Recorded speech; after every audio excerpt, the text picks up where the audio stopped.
તો સર્વપ્રથમ તો આપણે ડેડાણની રથયાત્રા જોઈશું અને ડેડાણની રથયાત્રા પૂરી કરીને સીધા આપણે રાજુલા જઈશું. રાજુલા પણ આપણે આ રીતની રથયાત્રા નીકળે છે, ઘણા વર્ષોથી નીકળે છે, મને પણ યાદ નથી. આપણે જઈએ છીએ હવે રાજુલા. જો મિત્રો આપણે સીધા હવે રાજુલા પહોંચી ગયા છે. જો તમે અલગ અલગ પ્રકારના માણસો વેશભૂષાઓ પણ કરશે. હું તમને થોડું હમણાં બતાવું. જો આ ભાઈ કઈ રીતનું પ્રદર્શન કરે છે, કલાનું ખૂબ પ્રદર્શન અહીં થાય છે. જુઓ તમે રથયાત્રાની, અને અહીંયા પણ એક ઉપર મટકી બાંધેલી છે. અને હા જો પહેલાં પ્રથમ તો આ બે ભાઈઓ ઊંચા, અને અહીં તો પ્રથમ તો મટકી બાંધી છે. હમણાં આ મટકી પણ આ લોકો ફોડશે. જુઓ તમે આ લોકો કોશિશ કરે છે હમણાં મટકી ફોડવાની. એનાથી ફૂટે ના ફૂટે, કેમ કે ઘણી ઊંચી બાંધેલી, જો કે ફોડી નાખે છે આ લોકો. મેં જો આ ગ્રુપનું નામ કાંક જય માતાજી ગ્રુપ છે. જો આ લોકો હમણાં ફોડી નાખે ગોવાળિયાઓ. આપણે તો એને ગોવાળિયા જ કહીએ.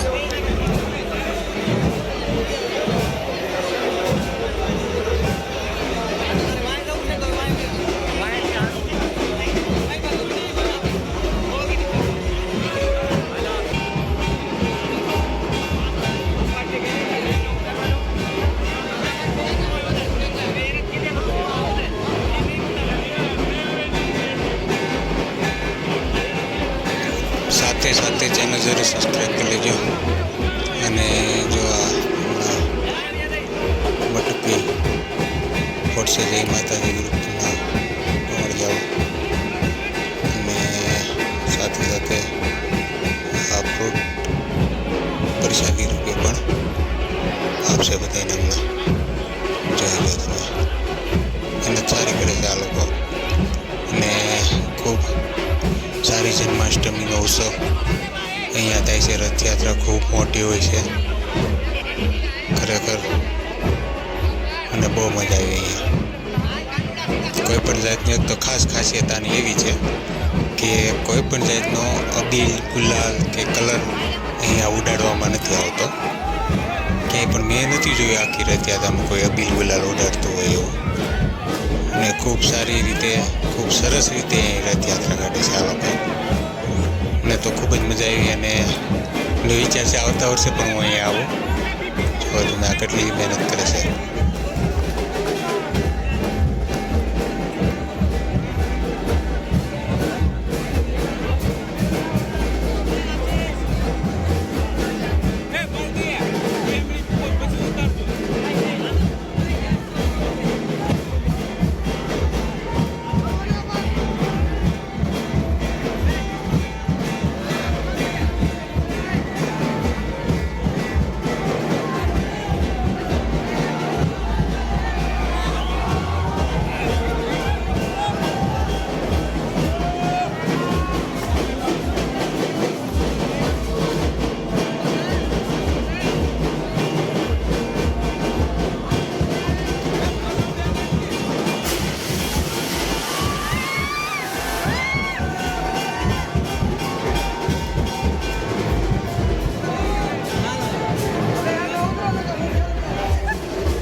તો મેં કીધું તો હમણાં ભાતના વેશભૂષાઓ, એમાંથી આ એક વેશભૂષા છે. જો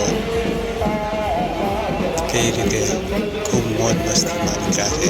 રસ અને ઉલ્લાસ કેટલો છે આ લોકોને એ લો. ને આ રથયાત્રા હવે નીકળી ધીરે ધીરે આગળ વધે છે.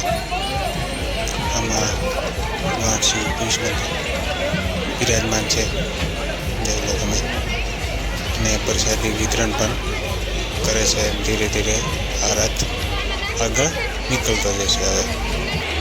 અને આ જો ટ્રેક્ટર, આમાં પણ અલગ અલગ વેશભૂષાઓ હતી. બાળકો પણ બેઠા છે. જો બાળકો બધાની વેશભૂષાઓ જો. તો હું તમને હમણાં થોડોક નજીક જઈને પણ બતાવીશ તમને અલગ અલગ વેશભૂષાઓ. માસ્ટરનો ઉત્સવ છે. રથ એ જ આ રથ નીકળે.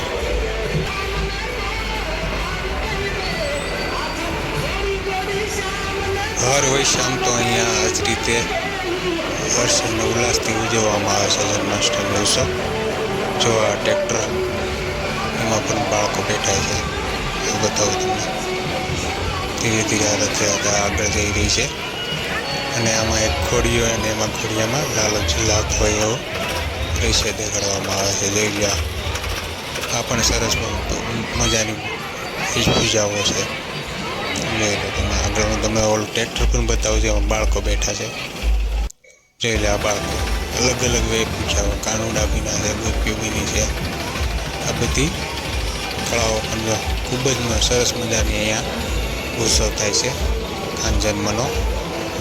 આપને વિડીયો કેવો લાગ્યો એ કહેજો. અને આજ માટે આટલું છે. મળીએ છીએ હવે આગળના બ્લોગમાં. આપણે ફરીથી આ જ રીતના બનાવીશું. જય શ્રી કૃષ્ણ.